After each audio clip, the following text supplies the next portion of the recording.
ನೋಡಿ guys, actually ಇವತ್ತು ನಮ್ಮ ಗಾಯ್ಸು ಮಾವಿನಕಾಯಿ ಕಿತ್ಕೊಂಡ್ಬಂದಿದ್ದಾರೆ ತಿನ್ನೋಣ ಅಂದ್ಬಿಟ್ಟು. ನೋಡಿ ಬಾಯಲ್ಲಿ ನೀರು ಬರ್ತೈತೆ ಹಂಗೇ, ಅದು ಹಂಗೆ ಸ್ಮೆಲ್ಲು ಘಮ ಘಮ ಅಂತ ಇದೆ.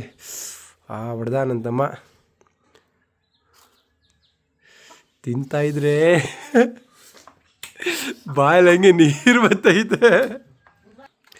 ನನಗೂ ಕೆಚ್ಕೊಟ್ಟ ಪ್ರೀತಿಲ್ಲ ಒಂದು ಸ್ವಲ್ಪ ಕೊಡ ಇಲ್ಲ, ಬಾಯಲ್ಲಿ ನೀರು ಬರ್ತೈತೆ ಹಂಗೆ. ಹಂಗೆ ಬಿಸಿಲುಗೆ ಅಪ್ಪ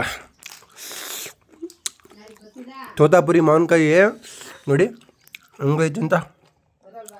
ವಾವ್, ಹಂಗೇ ಮೆಣಸಿನ ಪೌಡ್ರು ಉಪ್ಪು ಹೆಚ್ಕೊಂಡು ತಿಂತಾಯಿದ್ರೆ ನೋಡಿ ಬಾಯಲ್ಲಿ ಹಂಗೆ ನೀರು ಬರ್ತೈತೆ ಗೈಸ್.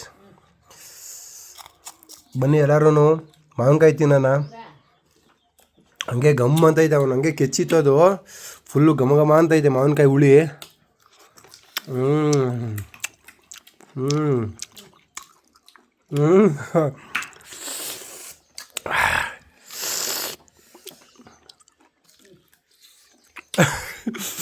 ಬಾಯಲ್ಲಿ ನೀರು ಬರ್ತೈತೆ, ಅಷ್ಟು ಸಖತ್ತಾಗೈತೆ.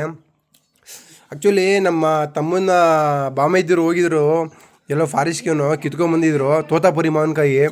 ಎಷ್ಟು ಬ್ಯೂಟಿಫುಲ್ ಆಗೈತೆ ಅಂದರೆ, ನಾವು ಚಿಕ್ಕವರಿದ್ದಾಗ ಆ್ಯಕ್ಚುಲಿ ಇದನ್ನು ಈ ಥರ ನಾವು ಸ್ಕೂಲಿಂದ ಬರ್ತಾ ನಾವು ಪೇಪರ್ಗೆ ಪೇಪರ್ಗೆ ಈ ಥರ ಮೆಣಸಿನ ಪುಡಿ ಮತ್ತು ತಿರ್ಗಾ ಕಲ್ಲುಪ್ಪನ್ನ ಕಟ್ಕೊಂಡು ಹೋಗ್ಬಿಟ್ಟು ಎಲ್ಲರ ಮಾವಿನ ಗಿಡ ಸಿಕ್ತು ಅಂದರೆ ಸೊ ಅವನ್ನ ನೋಡಿ ಹಂಗೇ ಎಬ್ಬೆಸ್ ಮಾಡಿಬಿಟ್ಟು ಏಕಕ್ಕೆ ತಿನ್ಕೊಂಬರೋ ಸಾಯಂಕಾಲ ಆಯಿತು ಅಂದರೆ ನೋಡಿ ಇವಾಗ ಅದು ನೆನಪಾಯ್ತೈತೆ. ಸಖತ್ತಾಗೈತೆ ಗೈಸ್. ಆ್ಯಕ್ಚುಲಿ ಯಾರ್ಯಾರು ಮಿಸ್ ಮಾಡ್ಕೊಂಡಿದ್ದೀರ ಮಾವಿನಕಾಯಿನ ಈ ಸೀಸನಲ್ಲಿ, ಆ್ಯಕ್ಚುಲಿ ಇವಾಗ ಸೀಸನ್ನು ಬೇಸಿಗೆ, ಸೊ ಇದನ್ನು ಫೀಲ್ ಮಾಡಿದವ್ರಿಗೆ ಗೊತ್ತು ಅದ್ರ ಮಜಾ ಏನಂದ್ಬಿಟ್ಟು.